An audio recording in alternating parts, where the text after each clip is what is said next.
The morning of June 24, 1972, dawned crisp and clear in Millbrook Heights, a picturesque town nestled in the rolling hills of Pennsylvania. The air carried the sweet scent of honeysuckle and the promise of a perfect wedding day. Sacred Heart Community Church stood majestically at the center of town, its white steeple piercing the azure sky like a prayer ascending to heaven. Caroline Elizabeth Ashford had dreamed of this day since she was a little girl playing dress-up in her mother's closet. At 23, she was the embodiment of grace and beauty, with golden hair that caught sunlight like spun silk and eyes the color of summer violets.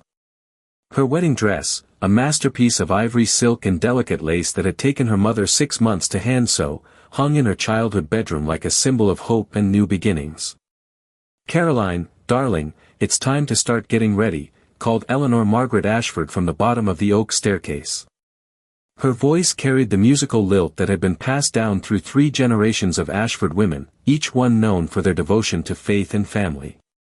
Caroline sat at her antique vanity, the same one her grandmother had used on her own wedding day in 1924. She stared at her reflection in the ornate mirror, noting the slight tremor in her hands as she reached for her mother's pearl necklace. Something felt different this morning, a heaviness in her spirit that she couldn't quite explain. "Lord," she whispered, her voice barely audible in the quiet room, "if this is truly your will for my life, please give me peace. And if it's not?" She paused, unable to finish the prayer that had been weighing on her heart for weeks. William Harrison Mitchell, known to everyone as Bill, had been her steady companion since their sophomore year at Millbrook Heights High School. He was handsome in a conventional way, with dark hair always perfectly styled and a smile that charmed the mothers of every girl in town. His father, Robert Charles Mitchell, owned the largest lumber mill in 3 counties, ensuring that Bill would never want for anything material. But lately, Caroline had begun to question whether material security was enough foundation for a marriage. She had noticed changes in Bill, subtle at first, then increasingly troubling. The way he spoke dismissively about people he considered beneath his social status. His growing impatience with her involvement in the church's charity work. Most disturbing of all, his recent comments about how wives should focus on supporting their husbands rather than pursuing their own interests. Caroline had always dreamed of becoming a teacher, perhaps even opening a school for underprivileged children. When she mentioned this to Bill just last month, his response had chilled her to the bone. "Caroline, sweetheart, you won't need to work. My wife's job will be to make me look good and give me sons to carry on the Mitchell name." Eleanor knocked gently on the bedroom door before entering. She found her daughter still in her robe, staring pensively out the window toward the forest that bordered their property. "Caroline, we really must begin. Mrs. Patterson will be here in an hour to do your hair, and the photographer wants to take pictures before you get into your dress." Eleanor studied her daughter's face with the keen intuition of a mother's love. "Darling, what's troubling you? You should be glowing with happiness on your wedding day." Caroline turned from the window, and Eleanor was struck by the sadness in her daughter's eyes. "Mama, do you think it's possible to love someone but know they're not right for you?" Eleanor sat on the edge of the bed, patting the space beside her. "Tell me what's in your heart, sweetheart." "I've been praying about this for weeks," Caroline said, settling beside her mother. "Every time I try to picture my future with Bill, I feel this knot in my stomach. He's a good man in many ways, but we want such different things from life. I want to serve God by helping others. He wants me to serve him by being the perfect society wife." Eleanor took her daughter's hands in her own. "Caroline, marriage is sacred. It's not just about feelings or even compatibility.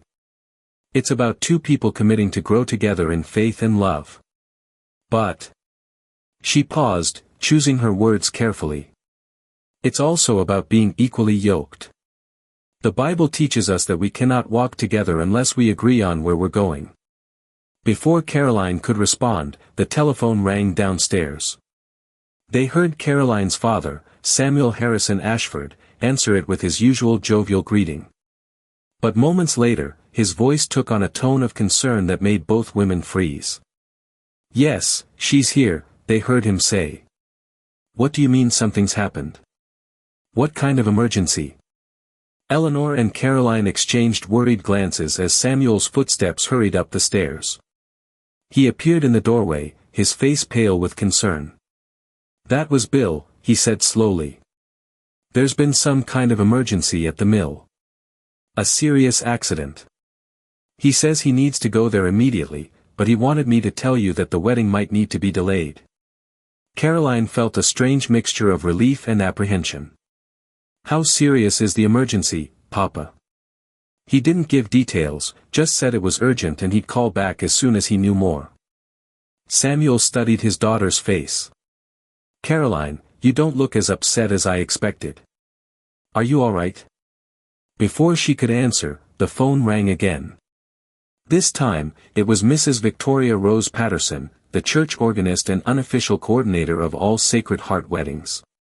"Eleanor, dear," Mrs. Patterson's voice crackled through the old rotary phone, "I just received the strangest call from young Bill Mitchell. He says there's been a change of plans, but he was very vague about the details. The flowers are already at the church, and guests will start arriving in 3 hours. What exactly is happening?" Eleanor looked helplessly at her husband and daughter. "Mrs. Patterson, we're not entirely sure ourselves. Bill mentioned an emergency at the mill, but we're waiting for more information." As the morning progressed, the situation became increasingly confusing. Bill called twice more, each time sounding more agitated and providing fewer details. He insisted that Caroline should wait at home until he could sort things out, but he couldn't say when that might be. By noon, Sacred Heart Community Church was filled with confused and increasingly concerned wedding guests. Reverend Thomas Jonathan Hartwell, who had baptized Caroline as an infant and guided her spiritual development through childhood and adolescence, found himself in the unprecedented position of addressing a congregation gathered for a wedding that might not happen. "Friends," he said from the pulpit, his silver hair gleaming in the light streaming through the stained glass windows, "we are facing an unusual situation today. The Mitchell family has encountered an emergency that may require us to postpone this joyful celebration. I ask for your patience and your prayers as we await more information." Meanwhile, at the Ashford home, Caroline had made a decision that would change everything. As the clock struck 1 p.m., the time when she should have been walking down the aisle, she knelt beside her bed and opened her heart to God in the most honest prayer of her young life. "Heavenly Father," she whispered, tears streaming down her face, "I don't understand what's happening today, but I trust that you do. If this delay is your way of giving me more time to seek your will, then I'm listening. Show me what you want for my life. Give me the courage to follow your path, even if it's different from what everyone expects." As she prayed, Caroline felt a peace settle over her spirit, not the peace of answered prayers, but the peace of surrender to a God who loved her more than she could comprehend. She rose from her knees with a clarity she hadn't felt in months. "Mama," she called, walking downstairs to find her parents sitting anxiously in the living room. "I need to go to the church. Not to get married, but to talk to Pastor Hartwell. I think God is trying to tell me something through all this confusion." Eleanor started to protest, but something in her daughter's voice stopped her. "Caroline, are you sure? What about Bill? What about all the guests?" "I need to be honest with Pastor Hartwell about my doubts," Caroline said firmly. "And if God is using this emergency to prevent a mistake, then I need to listen." Caroline changed into a simple blue dress, one that Bill had always criticized as too plain, and drove her father's pickup truck to Sacred Heart. The church parking lot was still full of cars, though many guests had already left in confusion. She found Pastor Hartwell in his office, looking older than his 65 years as he tried to field phone calls from concerned relatives and friends. "Caroline," he said, rising immediately when she appeared in his doorway. "My dear child, how are you holding up? This must be incredibly difficult for you." "Pastor Hartwell," Caroline said, settling into the familiar chair where she had sought counsel during her teenage years, "I need to tell you something that I should have said weeks ago. I've been having serious doubts about marrying Bill." The elderly pastor's eyes filled with compassion rather than surprise. "Tell me about these doubts, Caroline." For the next hour, Caroline poured out her heart to the man who had been her spiritual father since childhood. She spoke about her calling to teach and serve others, about Bill's expectations for their marriage, about the growing sense that they were heading in different directions. "Caroline," Pastor Hartwell said when she finished, "I must tell you that I've been praying about this wedding for weeks. Something in my spirit has been troubled, though I couldn't put my finger on what was wrong. Now I understand." He leaned forward in his chair, his voice gentle but serious. "Marriage is not something to enter into lightly. If you have serious doubts about your compatibility with Bill, especially regarding your calling to serve God, then perhaps this delay is indeed divine intervention." As they talked, the last of the wedding guests finally departed, leaving Sacred Heart Community Church eerily quiet. Caroline and Pastor Hartwell were so absorbed in their conversation that they didn't notice the sun beginning to set, casting long shadows across the empty sanctuary. It was nearly 7 p.m. when Bill Mitchell's car finally pulled into the church parking lot. Caroline watched from Pastor Hartwell's office window as Bill got out of his car, his movements sharp with anger rather than relief or concern. Even from a distance, she could see that his pristine appearance was unchanged, not a hair out of place, his shirt still crisp and white. For a man who had supposedly spent the day dealing with a serious emergency at a lumber mill, he looked remarkably unaffected.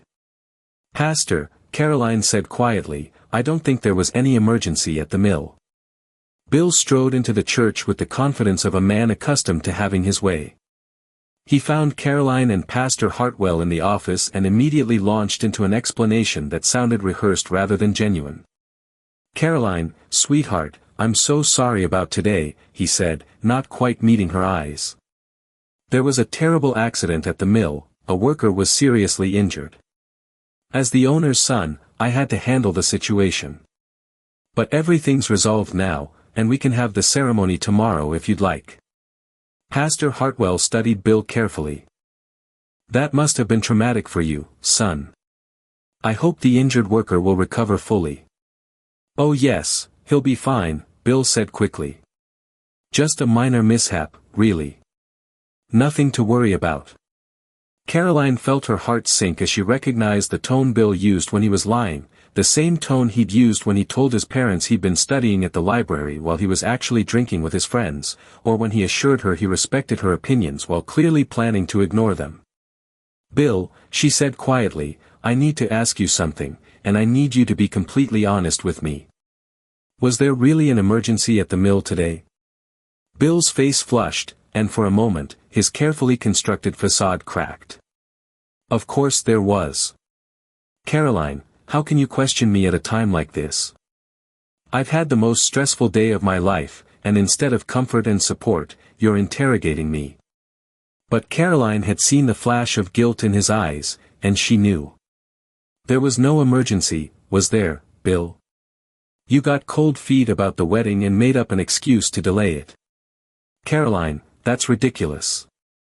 "Then call the mill," she said calmly. "Call right now and ask them about today's emergency." Bill's angry bluster deflated like a punctured balloon. He sank into a chair, his head in his hands.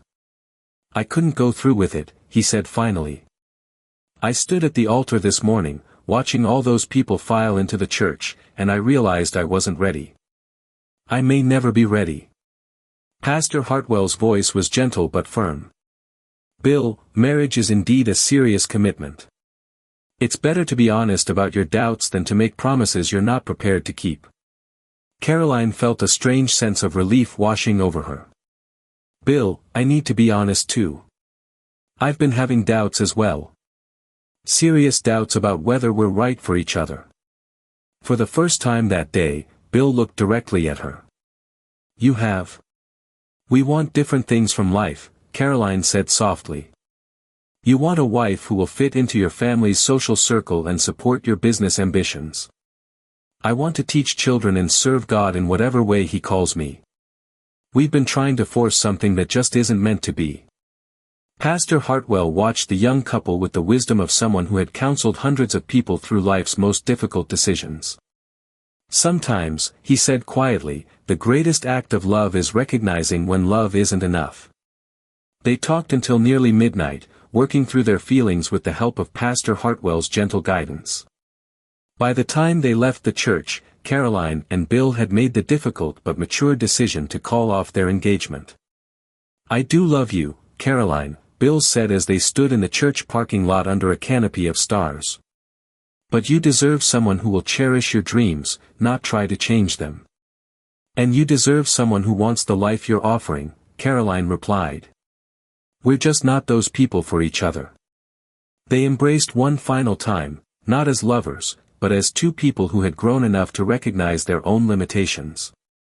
Bill drove away that night, and Caroline stood alone in the moonlight, feeling more peaceful than she had in months.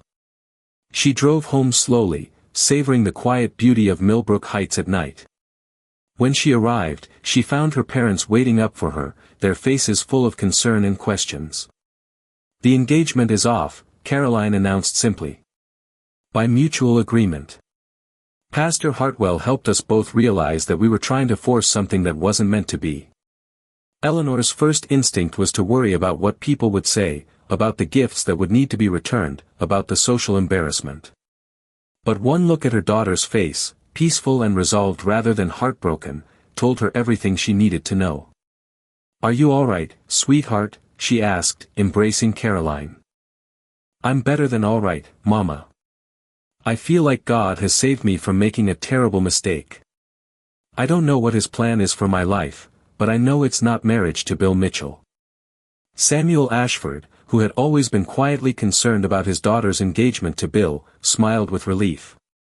"I'm proud of you, Caroline. It takes real courage to admit when something isn't right." As Caroline climbed the stairs to her bedroom that night, she paused at the doorway to look at her wedding dress hanging in its protective cover. Tomorrow, she would need to figure out how to return or store it. Tonight, she simply wanted to rest in the knowledge that she had been faithful to God's leading, even when it meant disappointing others' expectations.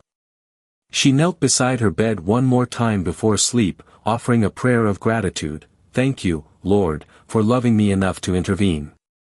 Help me to trust your timing and your plan for my life. And please, help Bill find happiness with someone who truly suits him." Caroline fell asleep that night with a peace she hadn't felt in months, unaware that her wedding dress would soon become part of a mystery that would baffle Millbrook Heights for decades to come. 37 years later, in the spring of 2009, Dr. Jennifer Elizabeth Hammond was leading a group of environmental science students from Millbrook Heights University through the dense undergrowth of Oakwood Forest, a 2,000-acre preserve located 15 miles southeast of the town. At 34, Dr. Hammond was known for her passionate commitment to conservation and her ability to inspire students to see the intricate connections between all living things. "Remember," she called out to her 12 undergraduate students as they made their way along an overgrown deer path, "we're looking for evidence of the old-growth forest ecosystem that existed here before European settlement. Look for trees that might be 200 years old or more, and pay attention to the understory plants that typically grow in undisturbed forest communities." The students spread out in small groups, their notebooks and sample bags ready as they documented plant species and took soil samples. It was Marcus Anthony Peterson, a junior biology major from nearby Cedar Valley, who made the discovery that would reopen one of Millbrook Heights' most enduring mysteries. "Dr. Hammond." Marcus called out, his voice carrying a note of excitement mixed with confusion. "You need to see this." Dr. Hammond pushed through a tangle of wild roses and honeysuckle vines to reach Marcus, who was standing at the base of an enormous white oak tree. The tree was clearly ancient, its massive trunk requiring at least 6 people holding hands to encircle it, its canopy spreading like a cathedral ceiling above their heads. "This tree has to be at least 300 years old," Marcus said, running his hand over the deeply furrowed bark. "But look up there, about 20 feet up, in that major fork between the trunk and the largest branch." Dr. Hammond followed his gaze and gasped. Caught in the fork of the ancient oak, like a ghost from another era, was what appeared to be a wedding dress. The fabric, though faded and weathered by decades of exposure to the elements, was still recognizably bridal, ivory silk and delicate lace that fluttered gently in the forest breeze. "My God," Dr. Hammond whispered. "How long do you think that's been there?" Other students began gathering around the base of the tree, their scientific mission temporarily forgotten as they stared up at the mysterious garment. Sarah Michelle Kowalski, a senior from Pittsburgh with a double major in biology and history, pulled out her camera and began taking pictures. "The fabric looks like it's from the 1970s or early 1980s, Sarah observed, zooming in with her telephoto lens. "See how the lace pattern is different from modern styles? And the silhouette of the bodice, that's definitely vintage." Dar. Hammond's mind was racing with questions. How had a wedding dress ended up 20 feet up in a tree in the middle of a forest preserve? How long had it been there? And most importantly, what had happened to the bride who should have been wearing it? "Marcus, can you climb up there safely?" she asked, though she already knew the answer. The oak's massive trunk was too wide and its bark too smooth for even an experienced climber to attempt without proper equipment. "Not without rope and gear," Marcus replied. "But I know someone who can help. My older brother Daniel is a professional arborist. He works for the county maintaining trees along power lines. I could call him." Dr. Hammond nodded. "Do that. But first, I think we need to contact the police. This could be evidence in an old case, or it could be connected to something more recent. Either way, we need to handle this properly." As the students continued their examination of the tree and the surrounding area, Dr. Hammond called the Millbrook Heights Police Department on her cell phone. The dispatcher connected her to Detective Margaret Rose Sullivan, a 20-year veteran of the force who had recently been promoted to head of the department's cold case unit.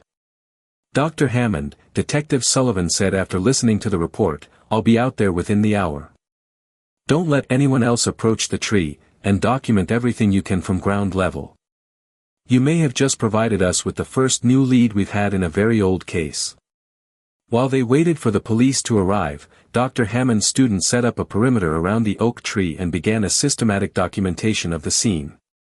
They measured the tree's circumference, estimated its age, and photographed it from every angle. Sarah Kowalski, whose history major had given her experience with archival research, began making notes about the wedding dress's apparent age and style. "Dr. Hammond," Sarah said, showing her instructor the photos she had taken, "I've been thinking about this, and I think I might know what case Detective Sullivan was referring to. My grandmother lives in Millbrook Heights, and she's told me stories about a bride who disappeared on her wedding day sometime in the 1970s. The whole town was apparently talking about it for years." Detective Sullivan arrived 45 minutes later, accompanied by Officer David Michael Chen and a photographer from the State Crime Lab. Sullivan was a compact woman in her early 50s, with prematurely gray hair and sharp blue eyes that seemed to take in every detail of a scene simultaneously. "Dr. Hammond," Sullivan said, extending her hand, "thank you for calling this in properly.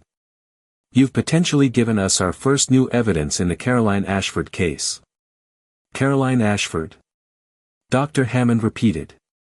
"Was she the bride who disappeared?" "Not exactly," Sullivan replied, studying the dress through binoculars. "Caroline Ashford was supposed to be married on June 24, 1972, but the wedding was called off at the last minute. However, 3 days later, both Caroline and her wedding dress disappeared without a trace. The dress you found up there could be hers." Detective Sullivan explained that Caroline Ashford had last been seen on June 27, 1972, leaving her parents' house early in the morning for what she told them would be a short walk in the woods to pray and think about her future. She never returned, and despite extensive searches, no trace of her or her belongings had ever been found. "The case has haunted this department for 37 years, Sullivan said. Caroline was well loved in the community. She taught Sunday school at Sacred Heart, volunteered at the local orphanage, and was planning to become a teacher. Her disappearance didn't fit any pattern we could identify. No enemies, no financial problems, no history of mental illness or suicidal thoughts." As they talked, Daniel Peterson arrived with his professional tree climbing equipment. Marcus's older brother was a lean, weathered man in his 40s who had spent his entire career working with trees. After surveying the situation, he assured Detective Sullivan that he could safely retrieve the dress without damaging it or the tree. "I'll need about 30 minutes to set up my ropes properly," Daniel said. But I can get up there and bring the dress down intact. From what I can see, it's caught pretty securely in that fork, which probably explains why it stayed there for so long. While Daniel prepared his equipment, Detective Sullivan shared more details about the Caroline Ashford case with Dr. Hammond and her students. The story that emerged was both tragic and puzzling. Caroline had called off her engagement to William Mitchell 3 days before their planned wedding, apparently after both she and her fiancé had second thoughts about their compatibility. By all accounts, the decision had been mutual and amicable, with no indication of serious conflict between them. Caroline spent those 3 days after the cancelled wedding in prayer and reflection, Sullivan explained. She told her parents she felt God was leading her in a new direction, but she hadn't yet figured out what that direction was. On the morning of June 27th, she put on her wedding dress, which struck everyone as odd, and said she was going for a walk to pray. She wore her wedding dress to go walking in the woods? Sarah Kowalski asked incredulously. That's what made the case so strange from the beginning, Sullivan replied. Caroline told her mother she felt called to wear the dress one last time before deciding what to do with it. She said she wanted to offer her future to God while wearing the symbol of the future she had chosen not to pursue. The detective went on to explain that Caroline's parents had become concerned when she didn't return by evening. Search parties had combed every inch of Millbrook Heights and the surrounding countryside, but Caroline and her wedding dress had simply vanished. We investigated every possibility, Sullivan said. Kidnapping, though there was no ransom demand. Murder, though we found no evidence of violence or any suspects with motive. Suicide, though Caroline had shown no signs of depression and had actually seemed at peace with her decision to call off the wedding. Even the possibility that she had deliberately disappeared to start a new life somewhere else, though that seemed completely out of character. Daniel Peterson's voice interrupted from above as he reached the fork where the wedding dress was caught. Detective Sullivan, he called down, you need to see this. There's something else up here with the dress. What kind of something? Sullivan called back. Looks like a small suitcase or overnight bag. It's wedged pretty deep in the branches behind the dress. And there's something else, some kind of notebook or journal wrapped in plastic. The discovery of additional items transformed the scene from mysterious to potentially explosive. Detective Sullivan immediately called for additional crime scene technicians and cordoned off a much larger area around the oak tree. As Daniel carefully lowered the wedding dress to the ground, everyone present could see that despite 37 years of exposure to weather, the garment was remarkably well preserved. The ivory silk had faded to a pale yellow, and the lace showed signs of weathering, but the dress was still intact and recognizable.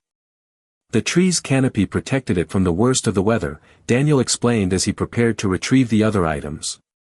And the way it was caught in that fork, with the bodice secured between 2 branches, kept it from being blown away by wind or torn apart by animals. The small suitcase, when it was finally brought down, proved to be a vintage piece from the 1960s, dark blue with brass corners and a handle worn smooth by use. The notebook, wrapped in several layers of plastic, appeared to be a personal journal with a leather cover. Detective Sullivan handled each item with gloved hands, photographing everything in place before carefully bagging it as evidence. She explained to the watching students that the items would need to be processed at the state crime lab before their contents could be examined. However, she added, I can tell you that this journal appears to have writing in it, and if it belonged to Caroline Ashford, it could finally tell us what happened to her. As the crime scene team finished their work, Dr. Hammond realized that her environmental science field trip had become something much more significant. Her students had potentially solved one of their community's oldest mysteries, and she felt a responsibility to help them understand the historical importance of their discovery. Class, she said, gathering her students around her as the police prepared to leave, what we've witnessed today is a reminder that the natural world often holds secrets that we never expect to find. This forest preserve has been keeping Caroline Ashford's secrets for 37 years. Now it's time for those secrets to finally be revealed. Sarah Kowalski raised her hand. Dr. Hammond, do you think Caroline Ashford is still alive somewhere? I don't know, Dr. Hammond replied honestly. But I hope that whatever we've found today will finally give her family the answers they've been waiting for all these years. As the police caravan pulled away from Oakwood Forest, leaving Dr. Hammond and her students to continue their original research mission, none of them could focus on plant samples and soil analysis. They had become part of a story that had begun before most of them were born, and they all felt the weight of that responsibility. Marcus Peterson, who had made the initial discovery, sat quietly against the base of the ancient oak tree. 37 years, he said to no one in particular. That dress has been hanging up there for 37 years, waiting for someone to find it. Makes you wonder what other secrets these old trees are keeping, Sarah added, looking up into the canopy with new eyes. Dr. Hammond nodded thoughtfully. Indeed it does. Nature is the ultimate archive, it preserves things we never expected to preserve, and it reveals them when we least expect it to reveal them. As they packed up their equipment and prepared to return to campus, each of them carried with them the knowledge that they had been instruments in answering prayers that had been whispered for nearly 4 decades. Soon, the contents of Caroline Ashford's journal would reveal the truth about what happened in Oakwood Forest on June 27, 1972, and the revelation would shake Millbrook Heights to its very foundations. 3 days after the discovery in Oakwood Forest, Detective Margaret Rose Sullivan sat in the Millbrook Heights Police Department's conference room, surrounded by evidence that had been carefully processed by the state crime lab. The wedding dress had yielded no usable DNA evidence after decades of exposure to the elements, but the suitcase and journal had proved to be treasure troves of information. The journal, protected by its plastic wrapping, contained 43 pages of Caroline Ashford's distinctive handwriting. The entries spanned from June 25 through June 27, 1972, the 3 days between her cancelled wedding and her disappearance. As Sullivan read through the pages, a story emerged that was far more complex and disturbing than anyone had imagined. At 9 a.m. sharp, Sullivan welcomed Eleanor Margaret Ashford Stevens into the conference room. At 76, Eleanor was the last surviving member of Caroline's immediate family. Her parents had died in the 1980s, never knowing what had happened to their daughter. Eleanor herself had married Thomas Stevens in 1975 and moved to Philadelphia, but she had never stopped hoping for answers about her sister's fate. Mrs. Stevens, Sullivan said gently, I want to prepare you for what we've found. Caroline's journal reveals that she discovered something troubling in the days after her wedding was called off. Something that may have put her in danger. Eleanor clutched her purse tightly, her knuckles white with tension.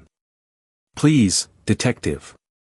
After 37 years, I need to know what happened to my sister.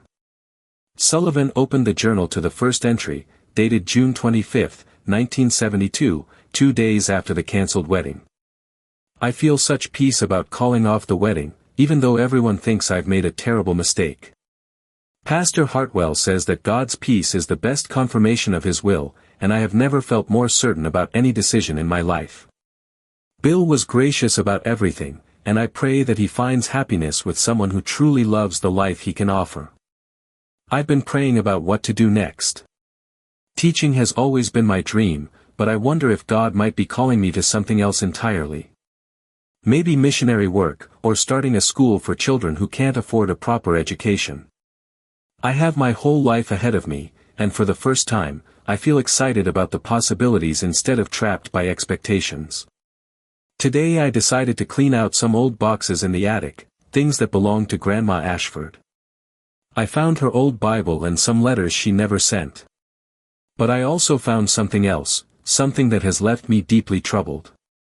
Sullivan looked up at Eleanor.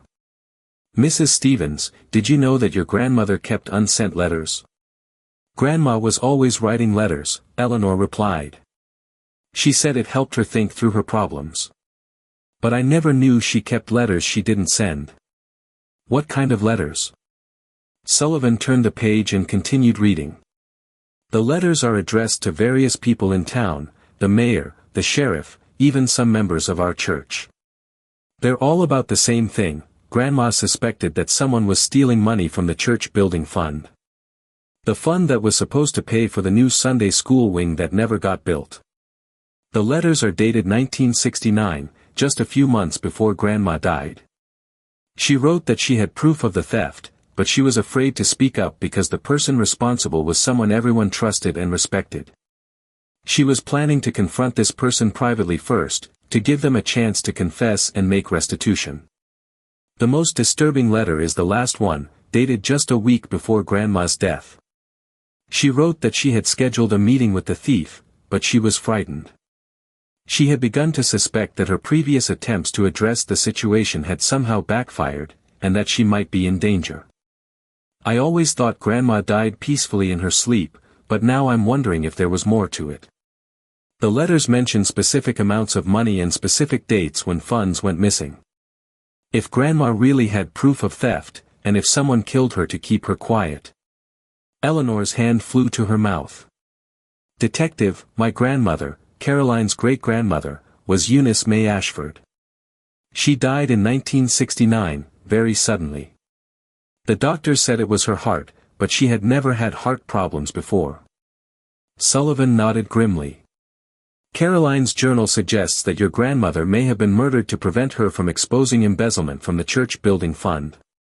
But it gets worse. She turned to the entry for June 26. I couldn't sleep last night, so I spent hours going through all of Grandma's letters and comparing them to old church financial records that Papa kept. Grandma was right, thousands of dollars disappeared from the building fund between 1968 and 1969. Money that was donated specifically to build the new Sunday school wing. I've figured out who the thief was. It's someone I've known and trusted my entire life, someone who has been like a second father to me. The evidence is all there in Grandma's careful documentation. Bank deposit slips that don't match the amounts recorded in the church books. Receipts for building materials that were never delivered. Contracts with construction companies that apparently never existed.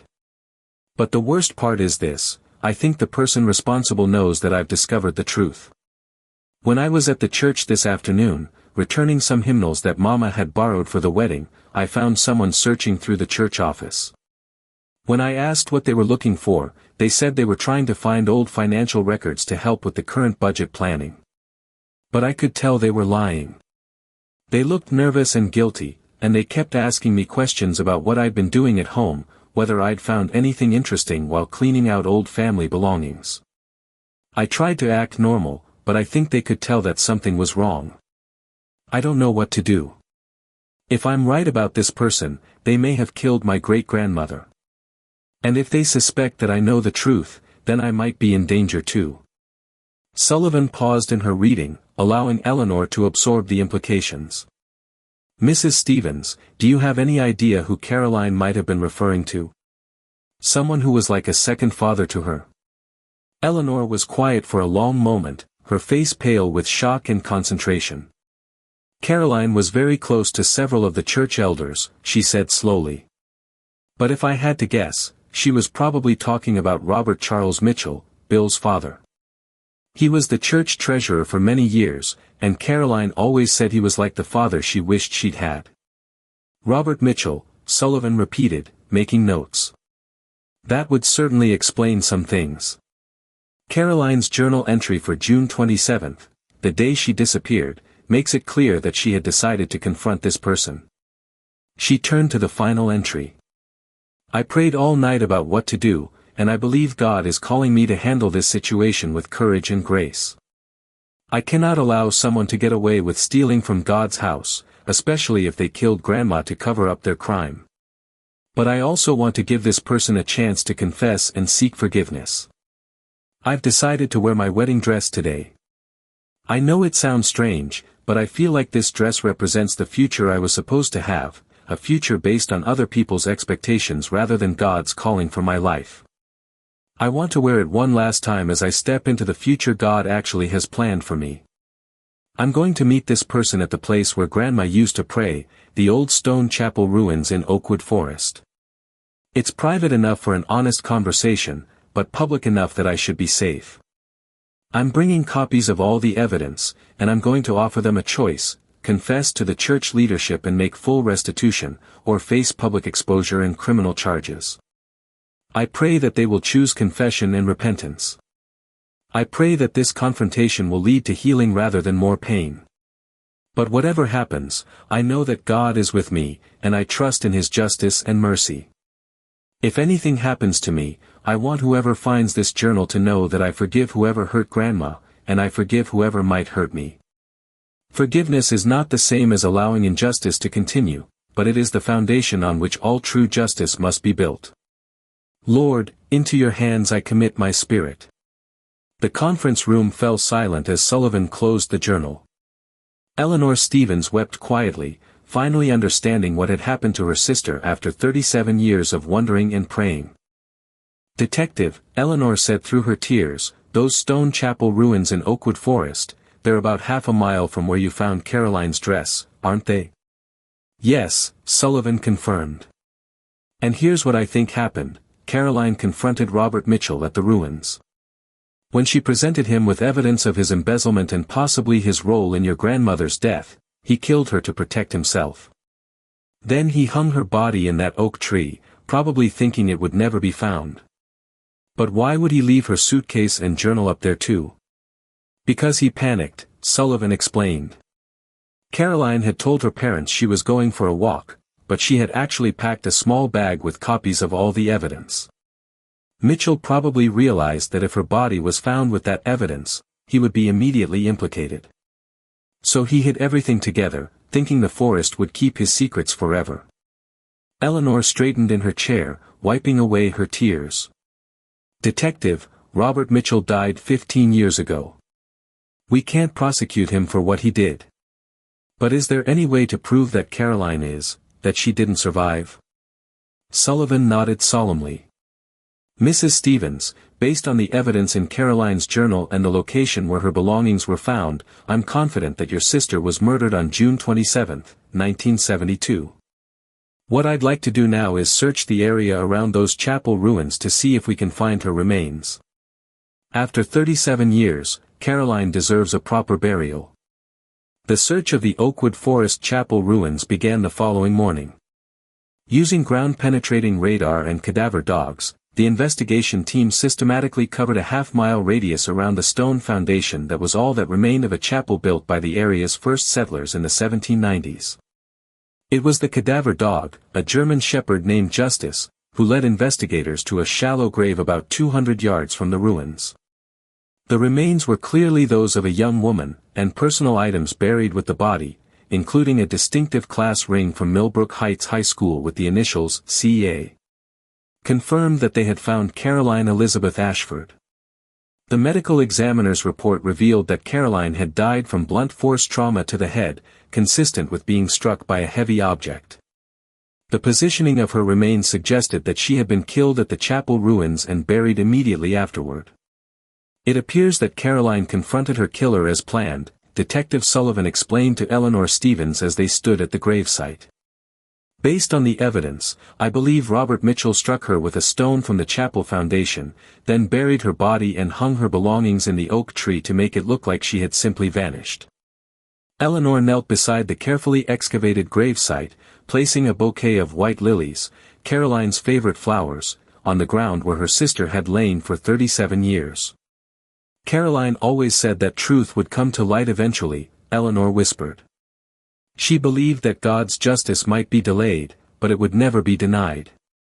2 weeks later, on a crisp morning in late spring, the entire town of Millbrook Heights gathered at Sacred Heart Community Church for Caroline Elizabeth Ashford's funeral.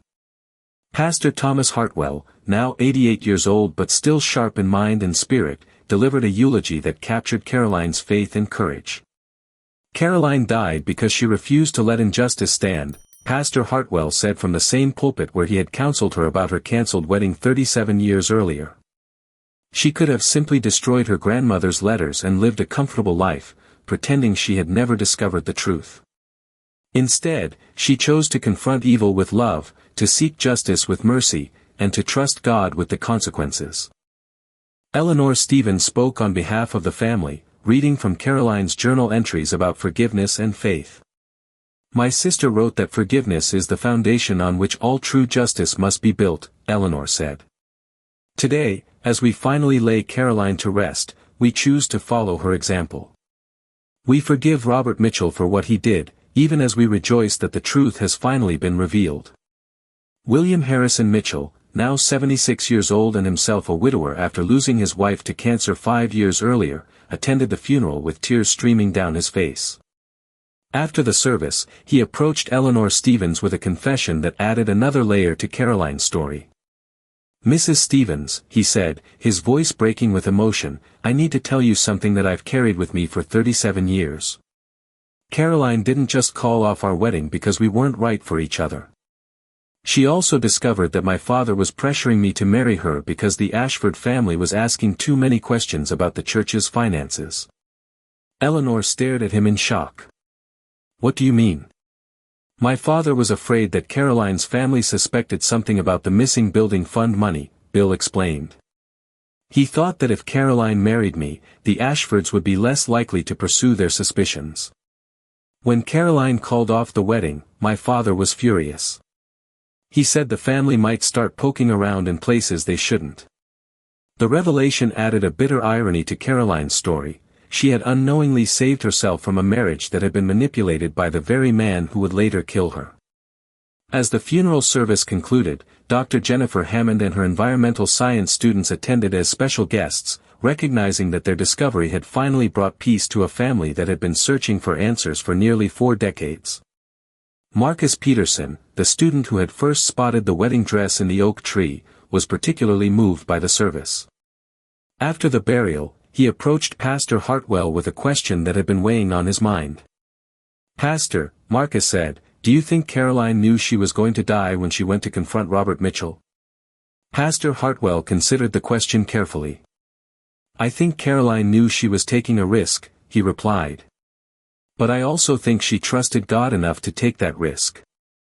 She believed that some things are worth dying for: truth, justice, protecting future victims from harm. She made a choice to act with courage, even knowing the potential consequences." "But she was so young," Marcus protested. "She had her whole life ahead of her." "Yes," Pastor Hartwell agreed.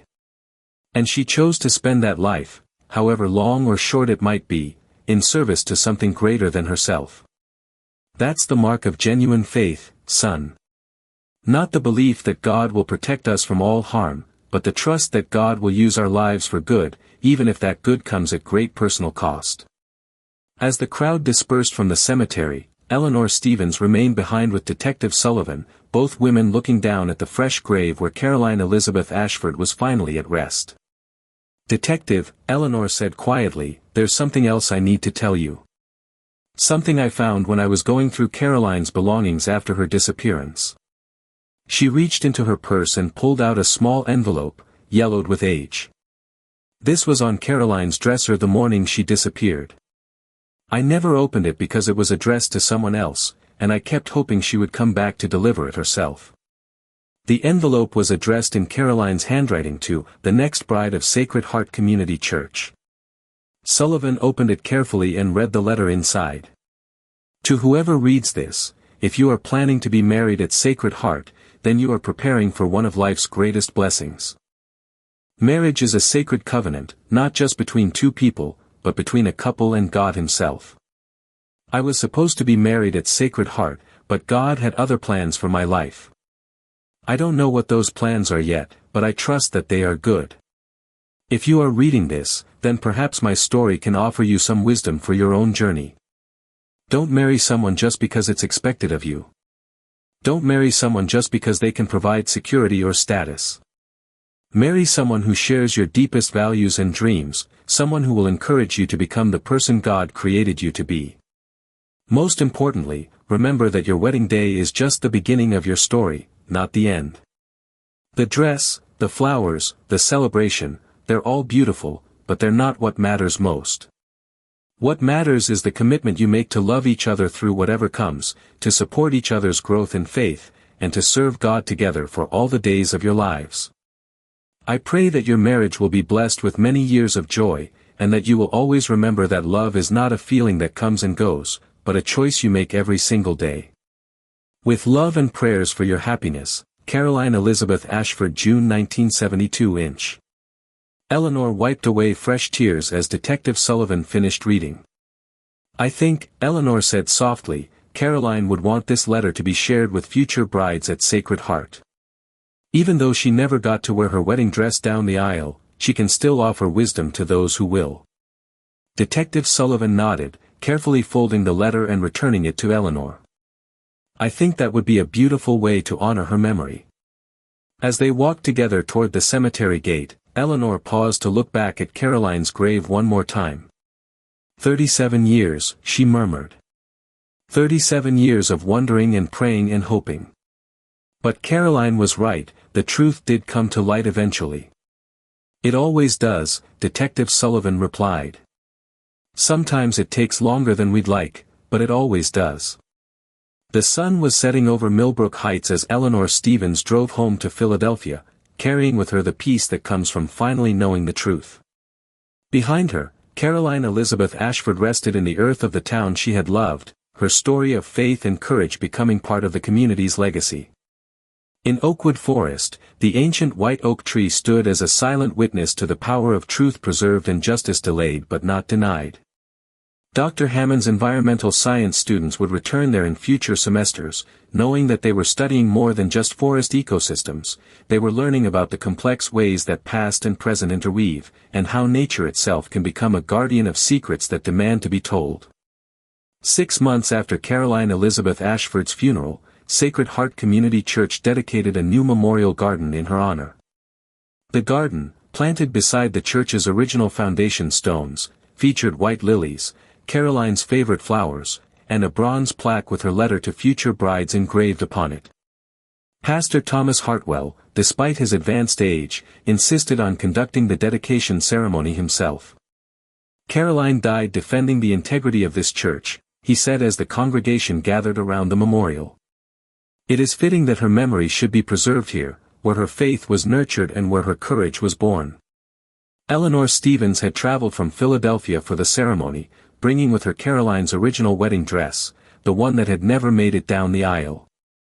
At Eleanor's request, the dress had been carefully restored by a team of textile conservators and now hung in a place of honor in the church's fellowship hall, along with a display about Caroline's life and the importance of moral courage. Caroline chose truth over comfort, justice over security, Eleanor said as she unveiled the display.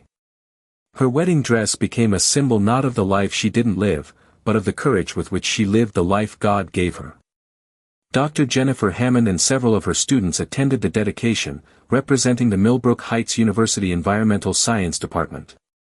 Marcus Peterson, now a senior and the recipient of the newly established Caroline Ashford Scholarship for Moral Courage, spoke on behalf of the student body.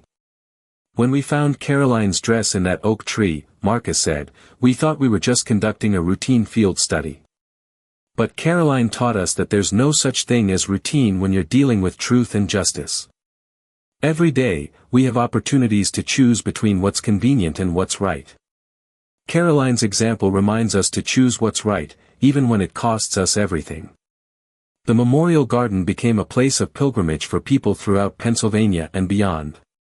Caroline's story had been featured in several national magazines and a documentary film about unsolved crimes, inspiring countless others who faced difficult choices between personal safety and moral responsibility. Among the visitors was Dr. Rebecca N. Morrison, a forensic anthropologist from the University of Pittsburgh who had assisted in the identification of Caroline's remains. Dr. Morrison was struck by the spiritual dimension of the case and decided to research other instances where environmental factors had preserved evidence of historical injustices. Caroline's case represents something profound about the relationship between truth and time, Dr. Morrison wrote in her subsequent research paper. The forest preserved her wedding dress for 37 years, not through any human intention, but through the complex interplay of natural forces. It's as if nature itself was determined to see justice done.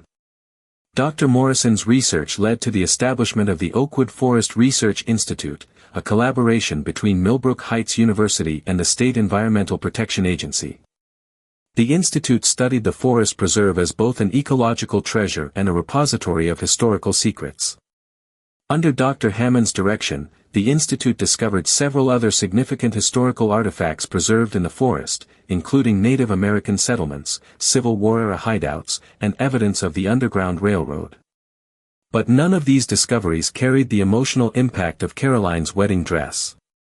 "There's something uniquely powerful about that dress," Dr. Hammond explained to a group of visiting researchers. "It represents not just a life lost, but a choice made, the choice to confront evil even when the cost might be everything." The oak tree where Caroline's dress had been found became a protected site within the forest preserve. A small wooden sign marked the spot, with a simple inscription, "Truth preserved in nature's care, justice delayed but not denied."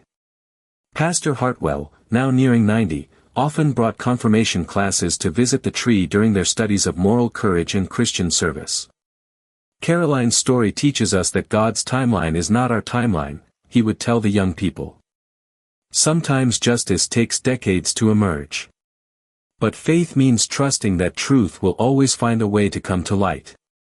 5 years after Caroline's funeral, in 2014, Sacred Heart Community Church established the Caroline Ashford Foundation for Justice and Reconciliation. The foundation provided legal assistance to families seeking answers about missing loved ones and supported research into cold cases throughout Pennsylvania. Eleanor Stevens, now in her 80s but still sharp and determined, served as the foundation's first president. She traveled throughout the state, speaking to police departments, victim advocacy groups, and church congregations about the importance of never giving up hope for truth and justice. "My sister Caroline believed that God's love is strong enough to transform even the darkest situations," Eleanor would tell her audiences. "She died because someone wanted to keep the truth buried forever." But Caroline's faith proved stronger than fear, and her story became a light that continues to shine 37 years after her death. The foundation's work led to the resolution of several other cold cases, including the 1983 disappearance of Timothy Michael Brady, a whistleblower who had tried to expose corruption in a state contracting scandal. Timothy's remains were found in 2016, and his family finally received the closure they had sought for 3 decades. Each successful case was celebrated with a ceremony at Caroline's Memorial Garden, where families gathered to plant new flowers and share their stories of loss and redemption. The garden became a symbol of hope for families throughout the region who still searched for missing loved ones. In 2017, 45 years after Caroline's death, Millbrook Heights University established the Caroline Ashford Center for Ethical Leadership. The center offered programs for students who wanted to pursue careers in public service, law enforcement, or advocacy work. Marcus Peterson, now Dr. Marcus Peterson with a Ph.D. in environmental science, served as the center's first director. His doctoral dissertation had focused on the role of natural preservation in historical justice, using Caroline's case as a foundational example.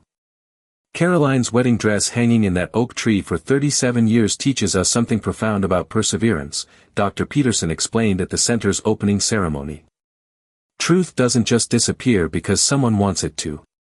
Truth has a way of preserving itself, waiting for the right moment and the right people to bring it back to light." The center's programs combined academic study with practical experience, sending students to work with cold case units, victim advocacy organizations, and environmental preservation groups.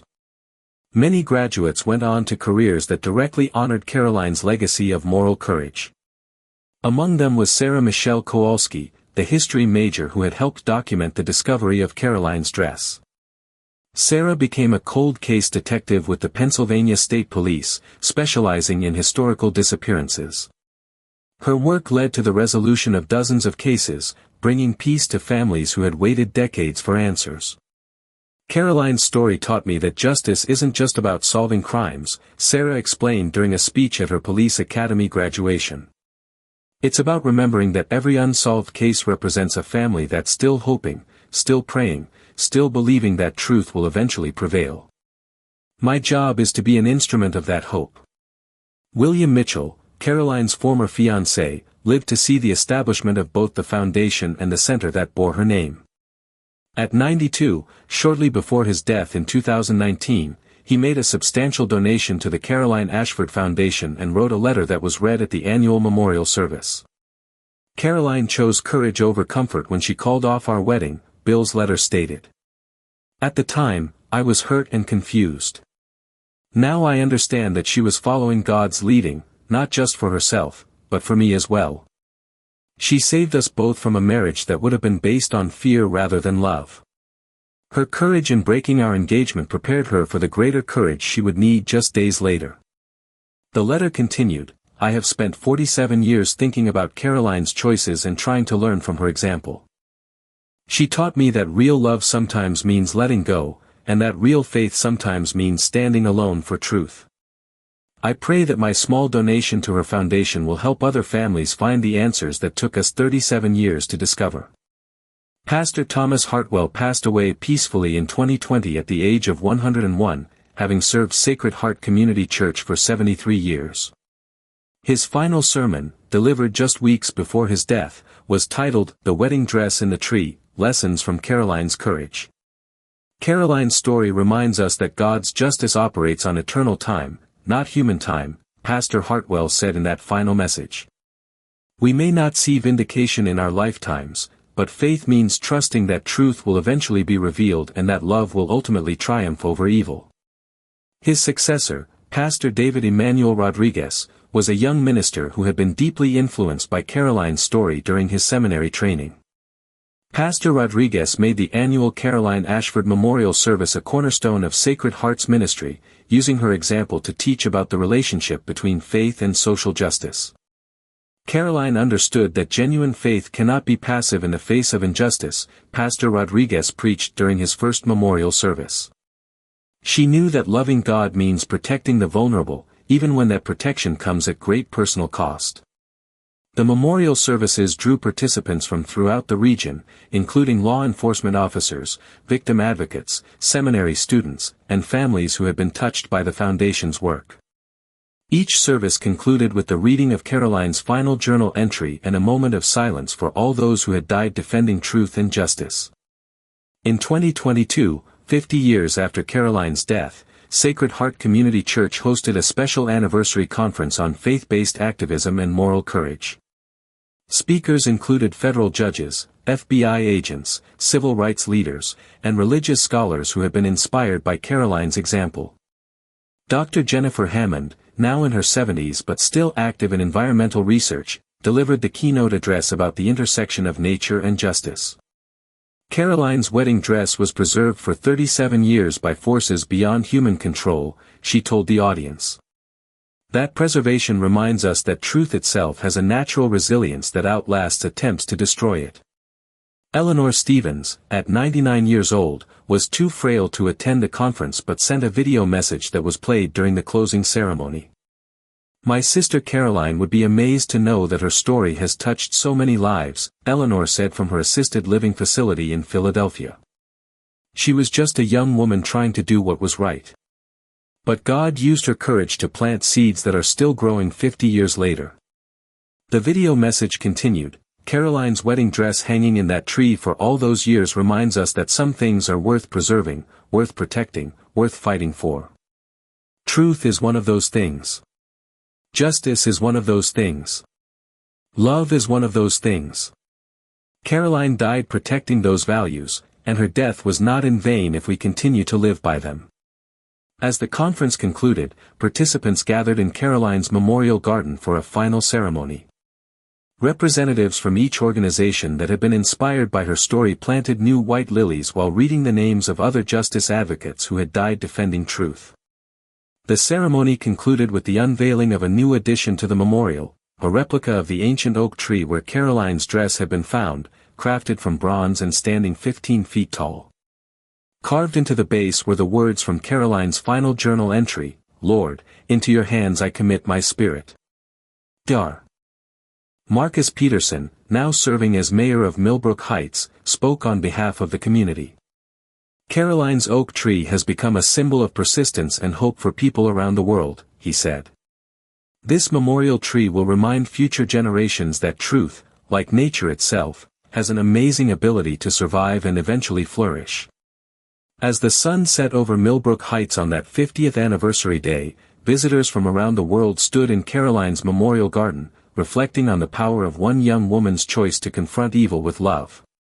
Her wedding dress, preserved now in climate-controlled display, continued to serve as a tangible reminder that courage can outlast fear and that justice, though delayed, will ultimately prevail. The ancient oak tree in Oakwood Forest still stands, protected by state environmental laws and visited by thousands of people each year.